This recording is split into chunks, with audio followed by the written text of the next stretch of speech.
deep conversations with Uli Baer on big ideas and great books.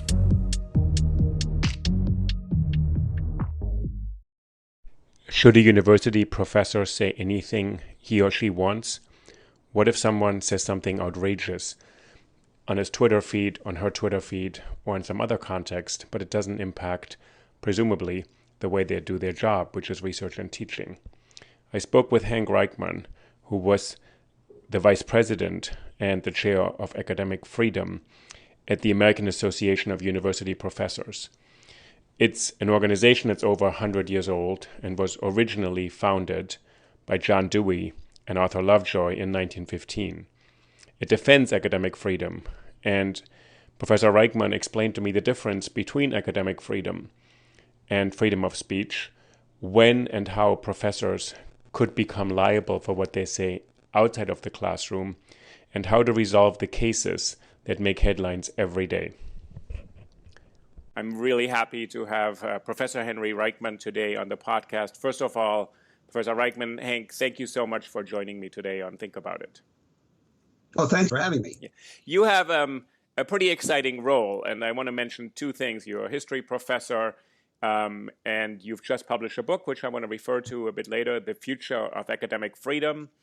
And you chair a committee on academic freedom and tenure, and you're the chair of a foundation by the American Association of University Professors.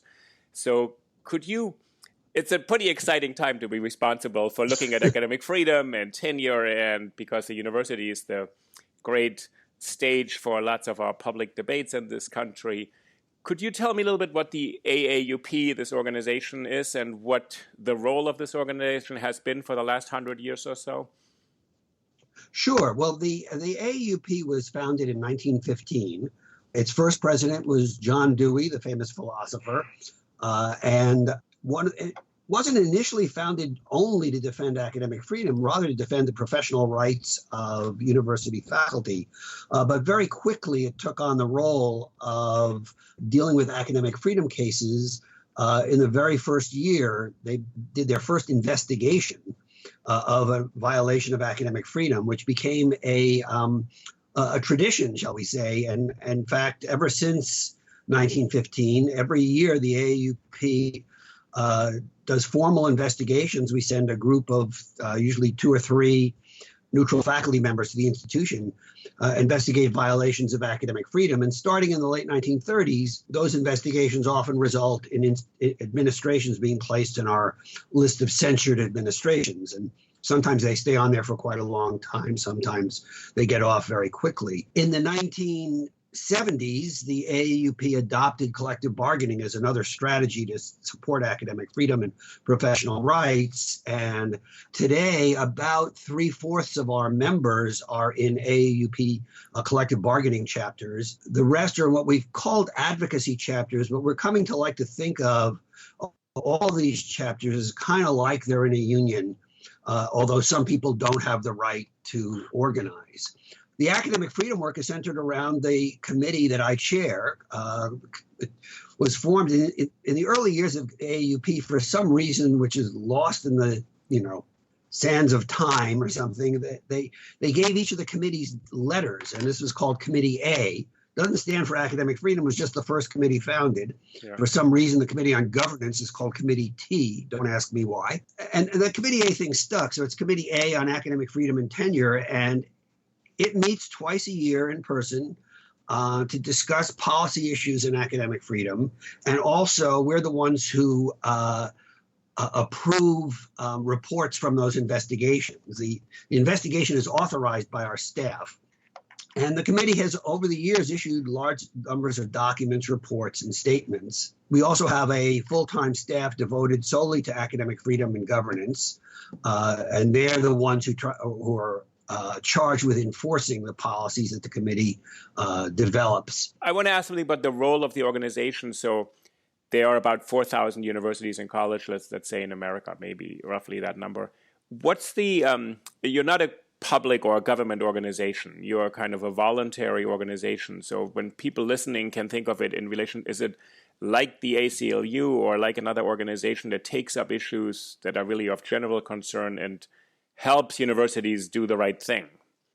No, we have no legal powers at all, except insofar as at those campuses, and there's only they're less than 100, where we have collective bargaining agreements. The agreement, of course, is enforceable as a contract. But for the profession as a whole, our power is mostly moral.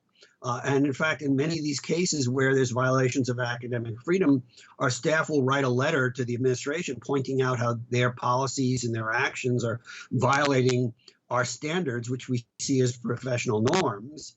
And they'll write back and say, well, we don't have to listen to you. You have no authority over us. And we just simply say, that's true, except we have the authority to shame you if need be. Right. And to point out that our standards have been, the 1940 Statement on Academic Freedom and Tenure, jointly issued by the AAUP and the Association of American Colleges, has now been endorsed by almost 300 professional and disciplinary associations. Right. So it's a moral role. And as you said, you meet twice a year and you get a lot of pretty spectacular cases in front of you, cases that make national news, that go far beyond a particular college campus or university campus because they touch on the principles. And in your work, you have to probably continually explain and define what is academic freedom, what is freedom of speech, and how do you ensure these values. And I really... Oh, yeah. I liked in your book that Go ahead. you took these issues and you kind of teased them apart a bit and said there's academic freedom, which is worth defending, and this is your task, and then there's freedom of speech, which is a separate value, related but distinct from it. Can you say a little bit about how the work on the committee actually, you get a case and then you're trying to apply standards that have been in operation for quite a long time, right? And they've probably been updated a bit over the decades. Well, yeah, I mean, in some ways, we function bizarrely in a sense, kind of like the way the U.S. courts, including the Supreme Court, does. We go back to our basic principles, and by analogy to the Constitution, Bill of Rights, etc.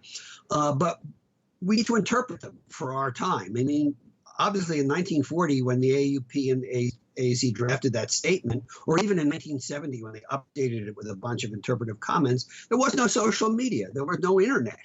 And so, for example, what does it mean? What is academic freedom and freedom of speech? What do they mean on the internet? So we're constantly, in our investigative reports, which can be very detailed and sometimes quite long, the average one is about 15 pages, but some have gone on to like 30 or 40 pages, depending upon the case. They're like a body of case law, of like court decisions, et cetera, that we fall back on and learn from and are constantly using to develop our ideas.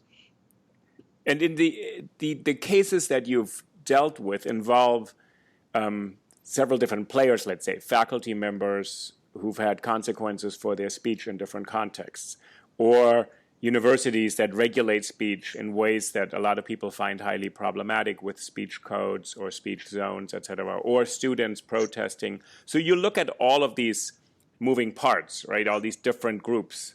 Right, we do, although our investigations are solely about academic freedom. I mean, in fact, the last time the AAUP investigated a case in which the rights of students were being violated was in the late 1920s. And they basically came to the conclusion that this was awful. It was done to the students, and a good university shouldn't do this, but it's not our purview to investigate such cases. And so we don't do investigations, but we've made clear, and it's now been over half a century since we and several other organizations issued a joint statement on the rights and freedoms of students. Right. That, and as I argue in my book, that it's hard to defend academic freedom and not at the same time defend the freedom of speech of students and others on the campus, and vice versa. An institution that doesn't protect academic freedom is unlikely to protect the freedom of speech of its students, and vice versa. So, we get our fingers, so to speak, in all of it. Right. But our real concern as an organization is protecting the academic freedom of faculty members. And you do quite some work in the book to define academic freedom, and not in a too rigid a way, so it allows people to get a sense, because every situation will raise slightly different issues. And you take some issues with some people I've had on the podcast, Stanley Fish, who's made a bit of a career out of saying that academic freedom is not a legal value. And can you just give me a general sense of how should people who are not in the university think about academic freedom? Why is it so important? What does it really guarantee? Well, I think academic freedom, I use a quote at one place from Louis Menand, who said, academic freedom is not just a perk of the profession, it's at the core of what we do. It's the basic, it goes to the heart of it. If colleges and universities are about the search for knowledge, through research for new knowledge, through teaching, the transmission of knowledge, and the two are, of course, closely related. And if you understand that you cannot fulfill that mission if faculty members are not free to go where their training, their ideas, their expertise takes them, including in new and sometimes iconoclastic or even dangerous directions, then you don't really have a university. And so academic freedom is really based upon the fundamental mission of the universities, which the founders of the AAUP were stressed, whether the university was public or private, was about advancing the common good of society through the search for new knowledge and the transmission of established knowledge. So on that basis, academic freedom essentially it has three basic elements. One is freedom of research, to determine the subjects of your research, to control the results of that research. Freedom to teach your subject, not to teach whatever the heck you want. I mean, if you're in a class that's supposed to be out one subject, you can't teach something else. And then third, and this has always been the most controversial, the freedom to speak as a citizen, both of the institution and more importantly of the broader society, without fear of discipline. Right. And in the cases you've arbitrated or investigated, let's say, because you don't really put anybody on trial, you just try to give recommendations to institutions how to treat their faculty members. They largely seem to touch on this last issue, the freedom to speak as citizens, or in what we call extramural context, or in their kind of, let's say, when they're not in a classroom, when they're not conducting their research, that faculty, professors, teachers speak a lot. As you said, they now speak quite visibly or audibly on social media. And then institutions sometimes have a problem with that kind of speech. Right, and so this last part is freedom to speak as a citizen. One would think, well, we don't leave our rights, our First Amendment rights, at the classroom door, but maybe we do, because in the classroom I shouldn't be able to say anything I want. But when I'm on my own, I can say anything I want, even though I'm employed by the university. Right. Well, I think that's true. I mean, one of the great ironies is, for example, I defended the right even of Milo Yiannopoulos, who I think is just a horrible human being, frankly, to speak at Berkeley. I live right by Berkeley, so it was close to me.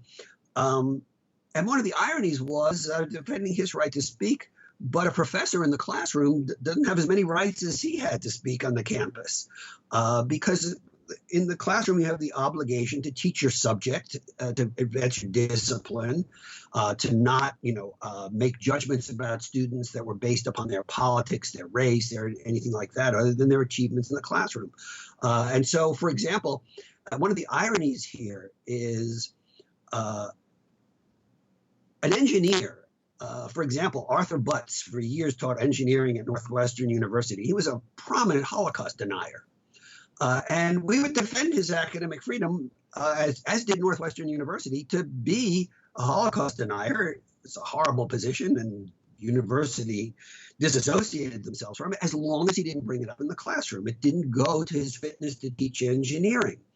However, had I, as an historian of modern Europe, begun to teach Holocaust denial in my classroom, or even to speak about it publicly outside of the classroom, that would go, I think, to my fitness to teach and be a scholar of late modern Europe, in the same way that, if I could advocate that the moon is made of green cheese. But if I was an astronomer, I was writing an op-ed that said the moon is made of green cheese, my colleagues would they'd probably try to get me help, but you know what I mean. Right. That would be relevant to the position. So, but it's really important to defend faculty members' rights to speak as citizens, because an administration could go after somebody for a controversial thing they said as a citizen that had nothing to do with their discipline because they didn't like the position they had in their discipline.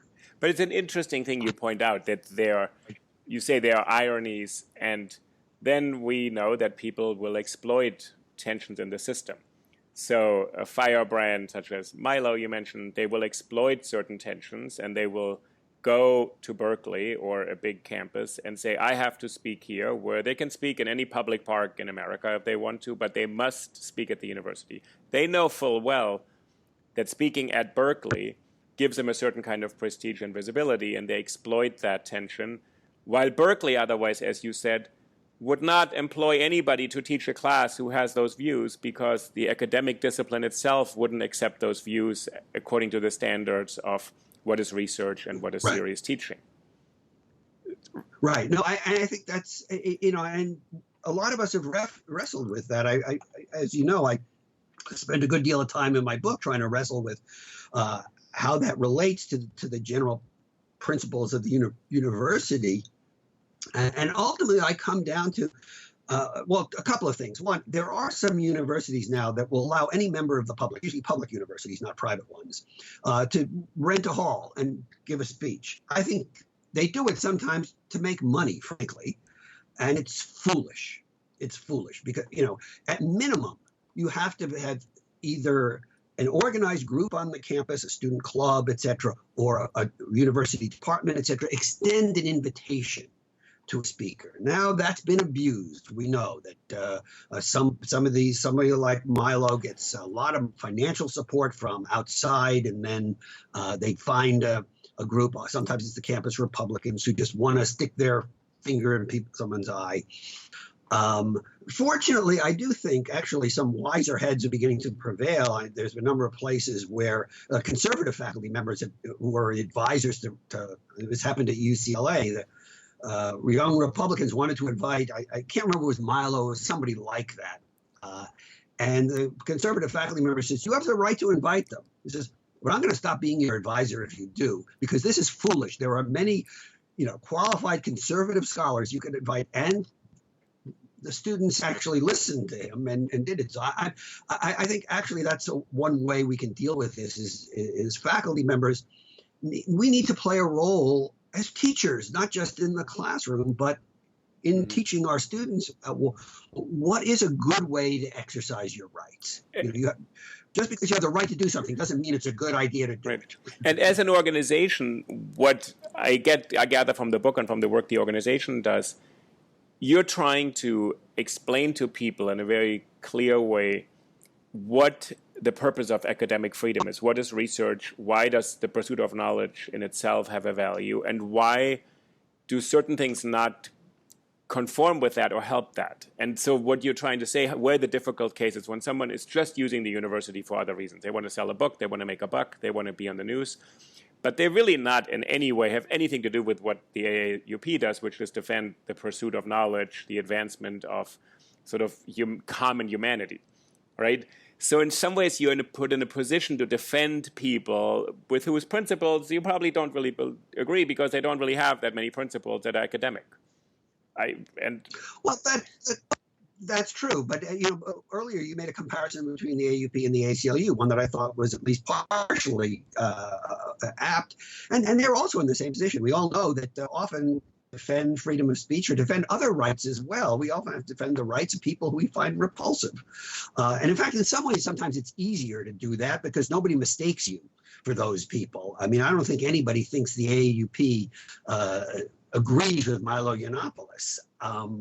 But we defend the rights of people. And this comes up in a number of places. For instance, the AAUP believes that academic boycotts are a violation of academic freedom, including the academic boycott of Israeli universities and Israeli scholars. And we've taken that position and taken a bit of heat from some people who would normally be our supporters.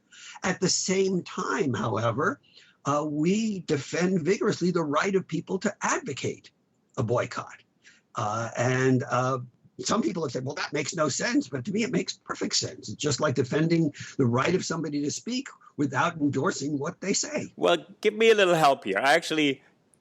I want this to make sense, and I want to be able to say, yes, this makes perfect sense. And I think what's happened, and what I've talked to I've talked to a lot of students are a little doubtful sometimes and think, my university, a bit too often, and this is paraphrasing, caves to the pressure of outside agitators, provocateurs, funded really well, super ultra conservatives who don't have any academic merit, who just come to provoke.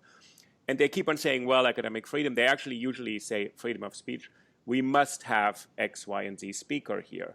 And then the students say, I don't really trust that my university is truly committed to other values, let's say diversity and inclusion, because they keep unfolding every single time some firebrand comes and provokes the university, and they say, well, we must allow them, although we don't agree with them. And the tricky thing is, I think, what you point out in the book, is that we live in America right now where, as we see today, every single day, there's lots of polarized debates going on. And what university presidents and institutions come up against, that their students don't have the faith that moral leadership is really there. That say, from the president down, they say, do I really trust that an organization that defends neo-Nazis and white supremacists doesn't kind of a little bit support them? So I've interviewed David Cole, legal director for the ACLU. And I said, David, you are aware a lot of students don't really believe you should be defending neo-Nazis because they think, why do they get free legal aid from the ACLU when there's so many other problems and white supremacy really targets people who really don't have access to the same defense? So the question I'm asking is, when you're saying it's obvious we're defending the principle of speech, but not the content of that speaker, I think the question in our country for a lot of students is that really what's being maintained all the time? So you defend the principle to boycott, but not what's being boycotted. Do you see where I'm trying to sort of unpack this a bit, this idea that the moral position is really clear? The whole so-called crisis of free speech on campus is mostly manufactured. The fact of the matter is that every day on every American college and university campus, there are all sorts of conversations, discussions in and out of the classroom by all sorts of speakers across the political spectrum, and among, of course, most importantly, many things that have nothing to do with politics, all the time. Once you allow those groups, for example, student organizations, to invite speakers, then the university, particularly a public university is a legal obligation to not apply political criteria. A private university, I would understand as moral obligation. Again, that said, that does not prevent the university from exercising their own free speech rights. I quote at one point in my book Frederick Lawrence, who was the secretary of the Phi Beta Kappa Society and former president of Brandeis University, who said something very important, and I've been on panels with him where he stressed it even more. He said that the famous line from Justice Brandeis, the remedy for bad speech is more speech. He says, it's not just a principle. He says, it's an obligation. He says, for a university right now, it's a professional obligation where speakers go to the very heart of what the university is supposed to be, to its diversity of ideas, diversity of student body, to the mission of the university. That the university doesn't just have the right to respond, they have the obligation.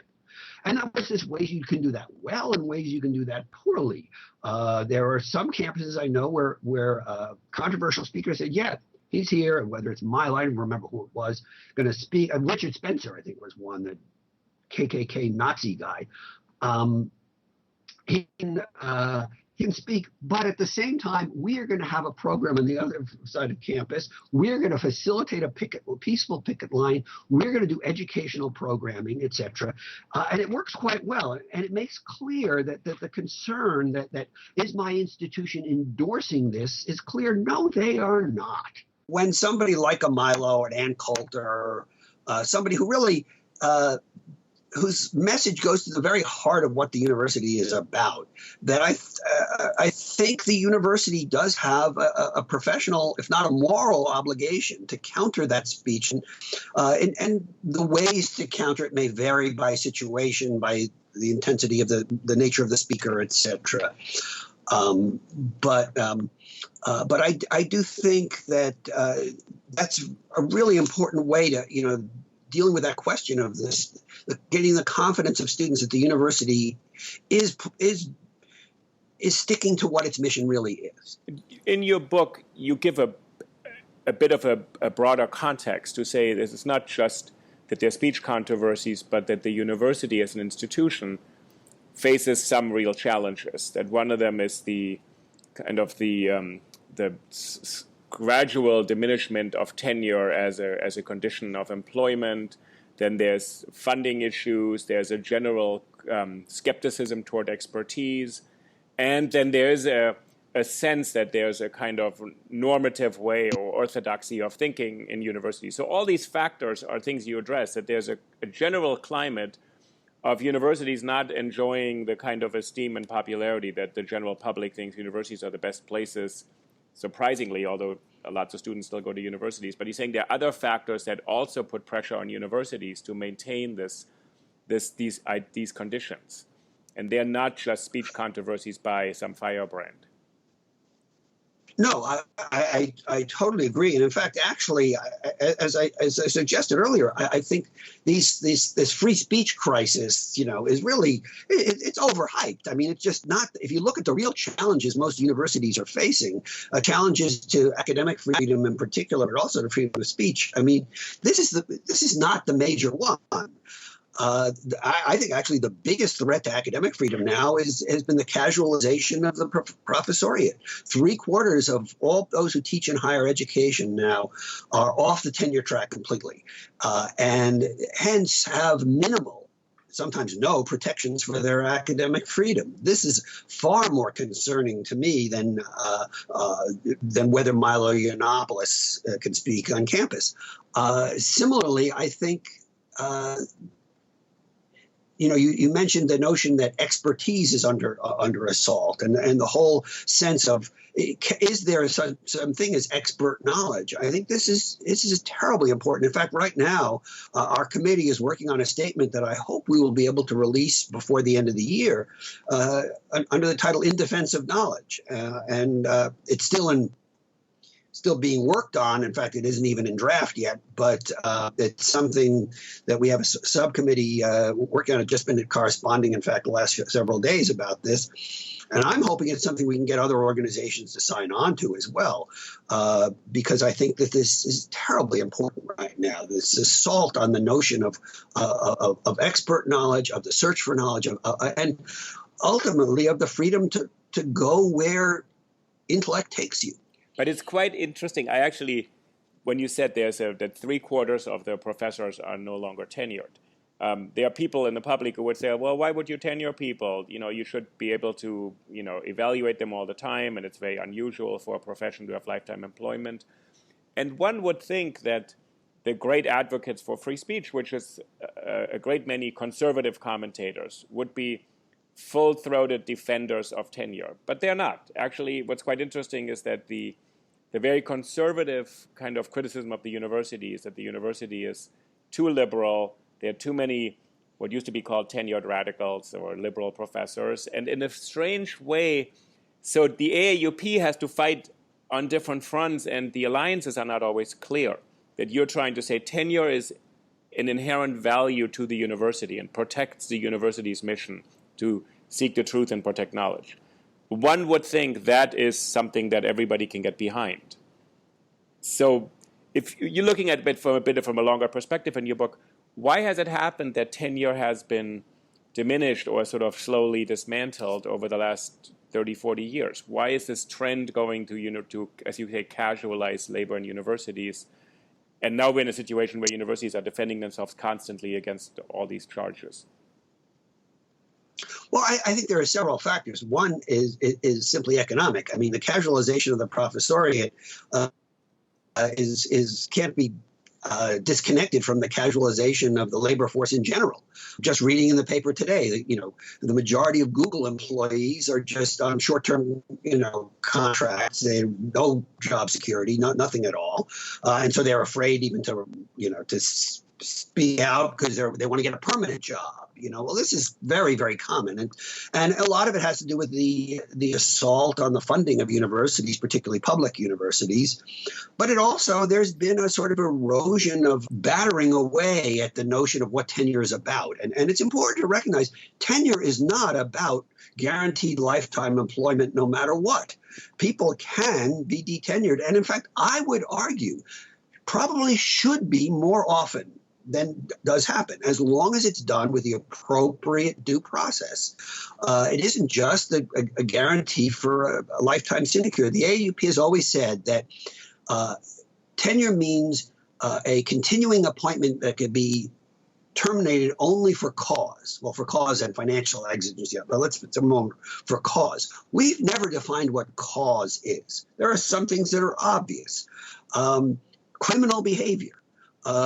Embezzlement from the university, research fraud, plagiarism. I would argue also sexual harassment. There are a lot of other things that could be, that could be reasons for detenuring somebody. So it's important to recognize that while we would love, I think most jobs should have protection that they can't be fired just for things they say in their own private lives. I mean, but in the real world, that's a goal, not likely to happen much. But there's a particular reason for professors, because without academic freedom, without a protection for academic freedom, we can't do our jobs. Right. At least do them correctly. Right. Can I ask you a specific question? I've been asked this quite a lot. Is there anything, you said that the freedom to speak as a citizen should not be touched, and then at the same time you say conducting research and teaching in a classroom, that adheres to some rules and regulations by the profession. For example, if I teach a class on philosophy, I cannot introduce things from, baseball, or that's the example that Robert Post usually gives, or from engineering, which I know nothing about, because my obligation is to teach the subject. So there are certain limits on things. Do you think there's anything else that people could introduce? You said earlier the example of a Northwestern engineering professor who was a prominent Holocaust denier, who presumably used his status and title of the university also to promote this vile point of view. And the university, you said, should stay out of this. It just doesn't, as long as it doesn't enter his classroom, there's no problem. But the cases you looked at, and the cases you look at in your committee, they're trickier. They are where people say someone is in a classroom and their extramural statements on Twitter, etc., possibly influence the way they're also behaving in the classroom or treating students. So is your work in the committee to sort of look at these and look really carefully of what happens in those situations? Well, it is tricky. I mean, and extramural speech, our position is it should be relevant to discipline only if it goes directly to fitness for the position. Okay. What does it mean to be fit for the position? Well, these can be tricky. For example, in the book, I talk about the case of Joy Correga, who posted on Facebook some virulently anti-Semitic things. And she was hired to teach social justice writing. Well, if you're teaching social justice writing and you're a bigot, that could go to fitness for the position.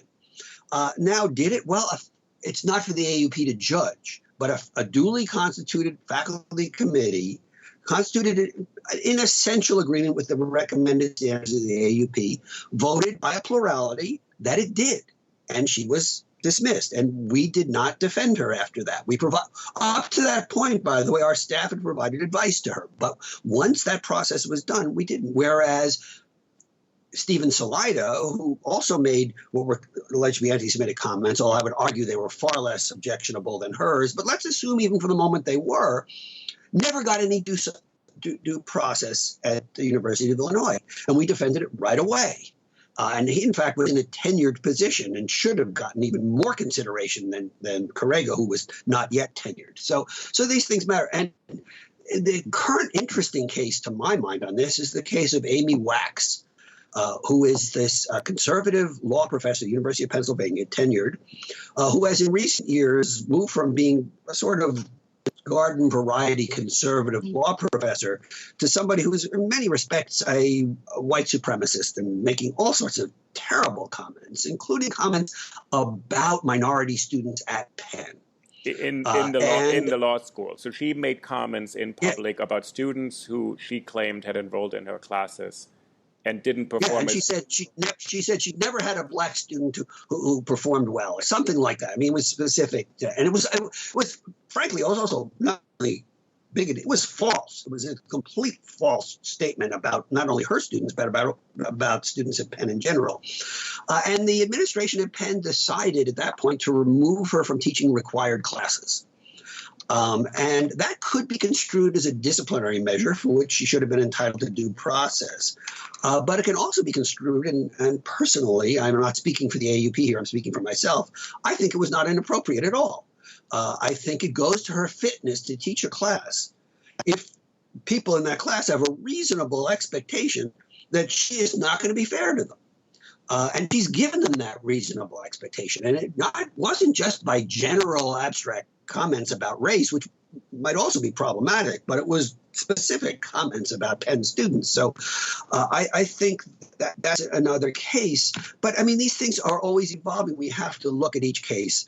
Another one. This case, let's stay with this case for Penn for a moment. It's quite interesting because it touches on something that ignites a lot of these speech controversies, which I would hazard a guess that the vast majority of speech controversies are about race on campus. They are not about whether to teach Plato or Milton. They're actually about race. And if you look at the controversies, there are in some ways statements which are discussed as offensive or controversial. And from another side, a lot of people would say, no, they're not controversial, they're actually racist. They're actually not offensive. They actually go against the equality mandates of the university. And I'm quite interested in this case, which is not for us to decide on here, but to say it brings up attention in the university that the students, rightly, both white and black students, are saying, I can't expect this professor to treat us according to the same standards if she says some of us are not capable inherently, because of our race, of doing intellectual work. So in some ways, what you said earlier, it goes to the heart of the university's mission to say, you've enrolled, you've applied, you've been admitted to the class, and we assume that you will be treated equally according to what you achieve in this class. And this professor is saying, I don't... So this is... Yeah, sorry, go ahead. Well, first of all, let me say, I'm not so sure I agree that all these controversies are mainly about race. There have been a lot of controversies about gender, about sexual orientation in particular, LGBTQ rights, et cetera. But that said, and also, by the way, I think particularly with academic freedom cases, a lot of them are about they're about also the right of faculty members to speak out about the university's policies. But I think we have to make a distinction, and it's not always an easy line to draw. And that's what makes our work so fascinating. We'll have at our committee meetings long debates about this, but make a line draw between one's viewpoints and ideas and one's actions. Amy Wax, one could argue, has every right to advance racist ideas. She doesn't have the right to apply them in the classroom. Now, where does the line can be drawn? And I think I do not envy the dean of the law school at the University of Pennsylvania or her colleagues who need to draw that line because it's not always easy to find. But I think that is the basic principle. And I think people can be one to see that as well. But the other thing to point out is that, there are the majority of conservative faculty members in the United States are not like Amy Wax. They are people whose views I may not agree with, you may not agree with, but who hold them sincerely and who are not racists, even if some people may think that the policy choices they advocate would assist racism, et cetera. That's very different. And so I think it's very important to make that distinction. And one of the things, just to go back to something we mentioned earlier, you were pointing out that how so many conservatives you would think would support tenure, but have gone after it, because of all the tenured radicals and all that kind of stuff. The interesting thing is conservative faculty members don't have that attitude. In fact, they think that tenure protects them because they are in departments where most people are liberals or even leftists, and tenure protects their ability to dissent from what the orthodoxy is among their colleagues. So what you just described is quite interesting when you said you look at in your committee, does someone's political view affect their fitness as a teacher? And you say as long as they can be reasonably expected to treat students fairly and their colleagues fairly, then their political views are kind of off the table. We can test that to a point. Of course, there's always some gray area. But what's interesting is that there's another huge debate that you discuss in your book, that there's this pervasive sense in mainstream media from self-identified liberals and conservatives that academia is too liberal, that conservatives can't speak, that the true victims of these free speech witch hunts are conservative students who are terrified of offering an opinion, that conservative faculty members feel completely silenced. And it's quite interesting that the free speech debate makes them into the targets or victims of free speech. Well, I think in certain departments, in some places, that may be true, but by and large, I think it's at minimum grossly exaggerated, if not basically a lot of it hogwash. I think that there are significant numbers of conservative faculty members on campus, but moreover, even in those disciplines where conservatives don't find themselves, it's not necessarily because of any censorship. Moreover, if English departments and gender studies departments don't have many conservatives, well, how many advocates of trade unions are there in business schools? Not very many. Economics departments have a tendency to be very conservative. Indeed, back in the 1970s, there was a brief moment where every economics department felt it had to have a Marxist economist, but that's long past. So I think, it goes multiple ways. I think in any human arrangement, there is a tendency toward conformity and people want to get along, etc. But I think there's certainly ideological diversity on campus. But most important, no one has ever mustered any evidence that liberal faculty members discriminate against students with conservative views.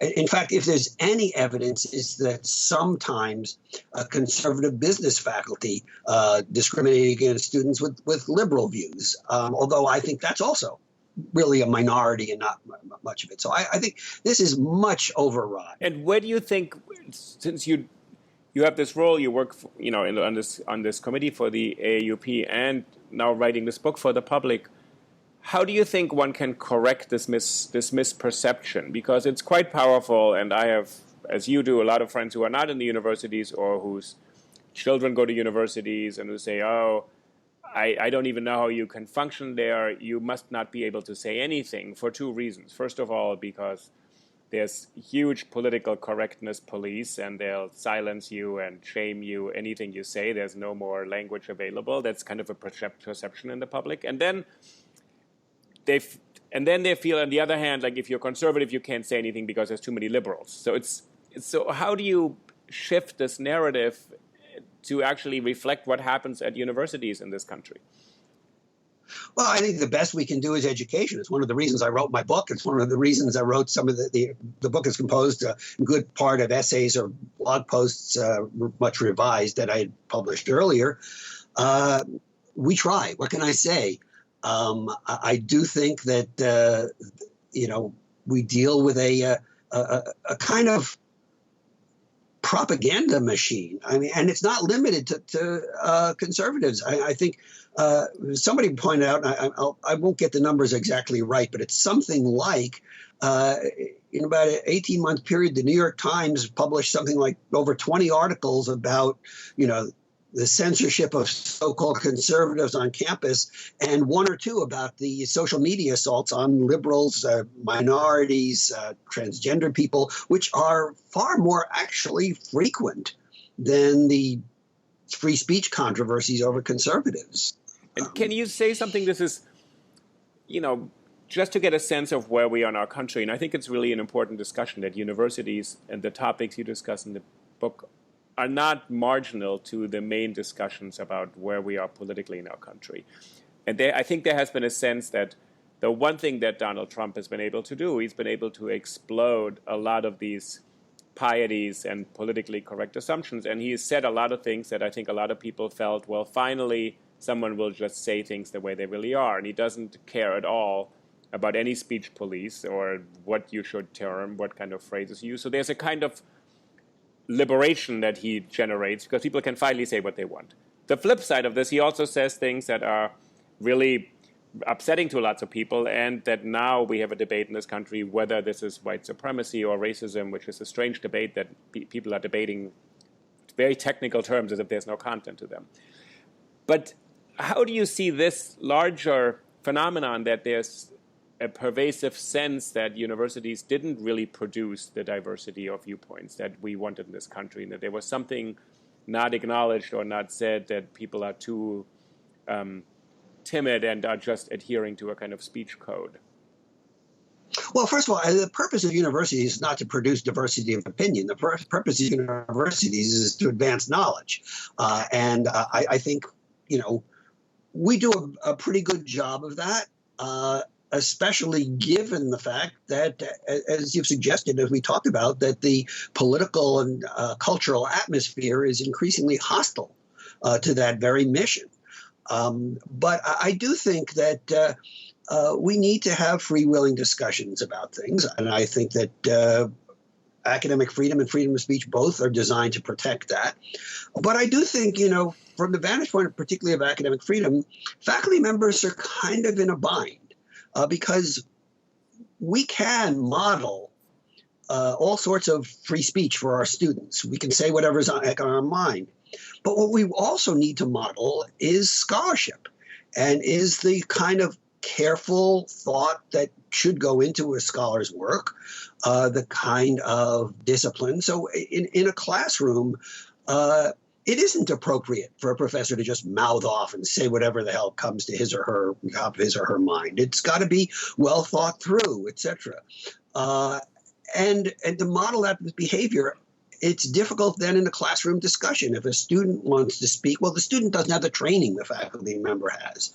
The faculty member is supposed to provide some model, some guidance, but at the same time has to realize that there are other people in the classroom. If the student says something that could offend other students, you have a classroom teaching situation you have to deal with. The remarkable thing is that I think most faculty members do a pretty darn good job of that. I mean, no one doesn't make mistakes, and some are better than others, but there are all sorts of conversations going on in classrooms around the United States in which people of very different backgrounds with very different assumptions discuss things, and things can get heated, yet they manage to maintain a certain amount of mutual respect, etc. And I think that that's where universities can provide a model for the society as a whole. I want to go back to something we said earlier.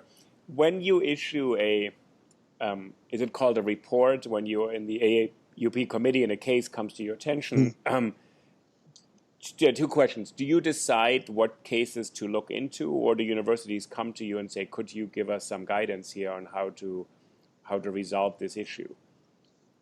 Well, both things happen. I mean, there are, I think, especially where there are really good administrations and they're working with their faculty, and an issue comes up on campus. Maybe they're going through their faculty handbook, trying to revise it.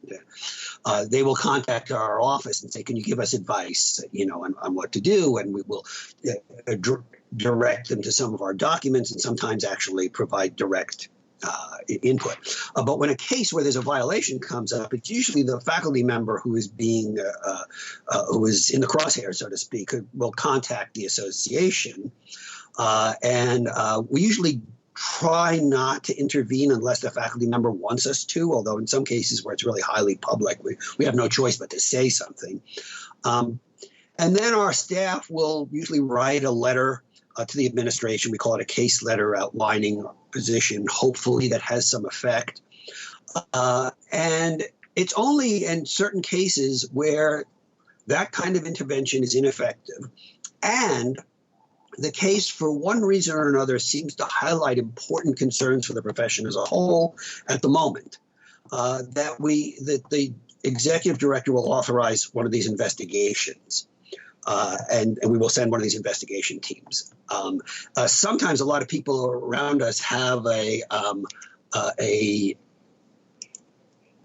sort of image that we can just investigate. They call something, they say, something happened on our campus, investigate.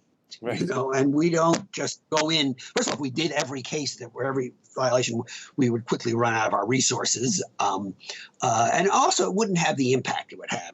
If there were 30 investigations a year and 30 institutions put on the censure list, we would look impotent. Indeed, we probably would be impotent. But so we choose those carefully. And they may be ones that garnered headlines, like the Stephen Salida case a few years ago in Illinois, Edwards University in Texas, it's a small Catholic school, and Nunez Community College in Louisiana. These were not headline-grabbing events, but they crystallized some real issues. And in both those cases, it was the rights of faculty members to speak out as part of in the shared governance of the institution. Mm-hmm. And based on your work, and then in the book you write about the future of academic freedom. But the book, I was trying to get a sense when I was reading it whether there's a measured sense of we can still win this kind of embattled principle. We can defend it successfully, although you say the grave threats are the casualization of labor, the undue influence of money, perhaps that is perhaps greater than it was, and you outline a couple other issues, sort of state legislatures and these debates about how to sanction universities for not adhering to how they define certain things, which takes the autonomy of universities away. But ultimately, from all the work you've done in the books, where do you think universities are going to end up? Because if you listen to some of the news, you waver between shut them all down and give people sort of online training, or leave it to them. And in some ways, universities have been a bit slow, I think, to respond to explain what they really do well. I think there's been a bit of a lag where people thought, well, they should know we do really good work and this is what we do. And I think your book is saying it takes a bit more effort to explain what academic freedom is really meant to defend. It's not just a word you just assume you know what it means. Okay. Well, I think, at the end of the first chapter, which is entitled, Does Academic Freedom Have a Future? And my answer to the question is, it's up to us. Yeah. I'm not going to say it does or it doesn't. I think the one guarantee that it won't have a future is for us to say we lost the battle. But I do agree, obviously, that universities have been slow.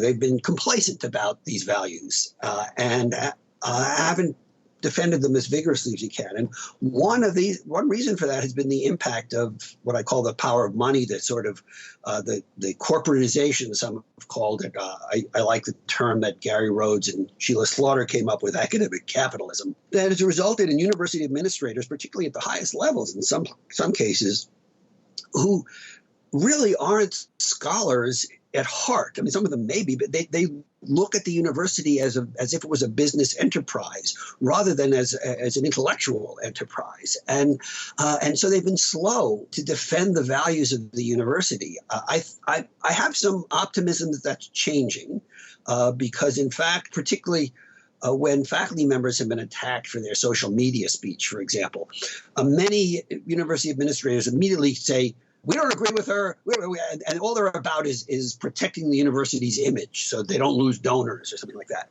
And I think a lot of them have found that strategy doesn't work anyway, and that you might as well go straight to the heart and say, this is what the university is about. If you don't like it, don't give us money, And I have some evidence that Joan Scott and I gave a talk about social media harassment at the president's meeting at the AACU, which are all college and university presidents there. And several of them stood up and said, you're right. In fact, we tried that and it was terrible. And we don't rely on your advancement office or your general counsel in these cases. Go to your heart of the institution. So I have some optimism. It's a cautious optimism. But let's face it, and this is something I mentioned in the book, we are, as bad as the situation may appear sometimes in higher ed today, it's not nearly as bad as it was 100 years ago when the AAUP was formed. There was no tenure there. Tenure was just a perk you gave to a handful of really prestigious professors at really prestigious institutions, and that was it. There was no tenure system. There was no real sense of academic freedom. University presidents were typically, well, tyrants would really probably be the best word, like Nicholas Murray Butler at Columbia or people like that, fired faculty at will when they didn't like what they said. So, our predecessors managed to turn that around. So I think we can build on what they did. And obviously the situation is history doesn't repeat itself, certainly not exactly. But I have some optimism that we can do it. But the one thing I know is if we don't try, if faculty members don't join the AAUP, don't put their money and their time where their hearts are, then we won't win. And can you tell me something concretely? There's about 40,000 members, and what does it entail to join the AAUP if you're a college professor or teacher or affiliated with a university? Well, if you're at a campus, which is a relatively small number, the AAUP is the union, you may well already be a member, right, because most faculty members do join their union. The ones who don't, it's often a matter of principle that we don't particularly agree with anyway. But at most schools, you can just go online to aaup.org, click the join button, and pay dues. And people think, well, what do I get for my dues? And it's like, well, what do you get for paying your dues to the ACLU? What do you get for a lot of things? You get the sense that you are contributing to the profession. You can, of course, do more. You can form a chapter at the AAUP at your campus, or if one exists, join it. Some chapters will then have some voluntary local dues so they can do some programming on campus, invite outside speakers. I'm traveling all around the country this fall. I'm bouncing around the country like almost every week, giving talks about academic freedom, trying to encourage people to form chapters, to join the AAUP, and of course to buy and read my book. But right. But I think those are the things that people can do. But I will say the one thing is that if you're a faculty member whose academic freedom has been threatened, or you feel it's been threatened, maybe it hasn't, but you don't understand, if you contact the AAUP, we don't ask, are you a member? Okay. We encourage you to join. We think you should join, and if you are a member, we will make sure to give as much consideration as we can. But we defend the principles. We don't just defend our members. We defend the principles of academic freedom and the principles of shared governance. Right. I want to ask you one thing about your own experience. You talk about your classmate at Columbia, I believe, who was one of the leaders of the free speech movement there, I guess, in the late 60s. And when you look back... I wouldn't call it a free speech movement. Well, what's important to me is I've talked to a lot of people who gave me sort of a deep history of the free speech movement at Berkeley, at Columbia, at those schools. When we think about Berkeley, Columbia, and the upheaval on campus in the 60s, my sense was always, but I went to college in the late 80s, that universities became better ultimately because of what happened in the 60s. That ultimately they became better, that actually they gave more access to more people, that brought more people to universities. There was an opening of the curriculum. And then a lot of people say today's crisis is as bad as the 60s, and then there's a sense, and in the 60s things got worse. And in some ways, what's your sense of what happened in the 60s? Was that a general opening, or did it lead to a decline of excellence, the end of Western civilization, the kind of Alan Bloom argument, which is a bit more nuanced than I'm making it sound right now, actually. But in terms of if you're looking at the history of these battles on campus, was the outcome better or worse for universities in the 70s and 80s? Well, I think... Let me speak specifically with Columbia, where I was a student and where we occupied 5 campus buildings for 6 days, and we were arrested and we were shut down the institution. And it wasn't really over free speech. It was over the Vietnam War, ultimately Columbia's role in it, and over Columbia's attempt to build what was a segregated and arguably racist gym on public lands.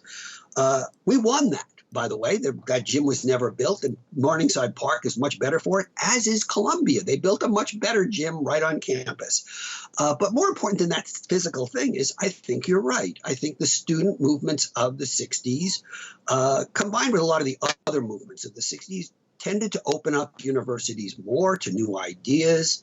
I think there was a greater respect for students. I mean, look, when I came to Columbia in 1965, A good friend of mine was suspended from the university for a year when during freshman orientation, he had a girl in his room when it wasn't permitted. I mean, imagine that. Now we have co-ed dorms, you know. I mean, these were the kinds of restrictions that we had, and they were blown away by the time I graduated. Those regulations were, if not gone, they were going almost everywhere. So I think we did a lot. Did we make mistakes as students? Of course we did. We were in our early 20s. Who doesn't make mistakes when you're 20, 21 years old? Some of the tactics we used, I look back on now and I go, gee, I wouldn't support them now. But so what? We were students. Students learn. And this is what I think is important. I actually wrote about this, and not in the book, but I have a little essay in a book about of reminiscences of the Columbia strike on its 50th anniversary, the Columbia University Press published, in which I said basically this. And it's interesting to me what you say. So when you look at the students today, why do you think there's such a reluctance to think this is the next generation? These kids are going to actually improve our country. And there's a lot of invective directed at them, saying they're ruining our universities, they are controlling the way you speak, they are from climate change activists to gun activists to gender activists to LGBT activists to Black Lives Matter. This is the end of America. And it's puzzling to me that this country doesn't embrace this generation and say, this is the future of America. It's not totally puzzling, but...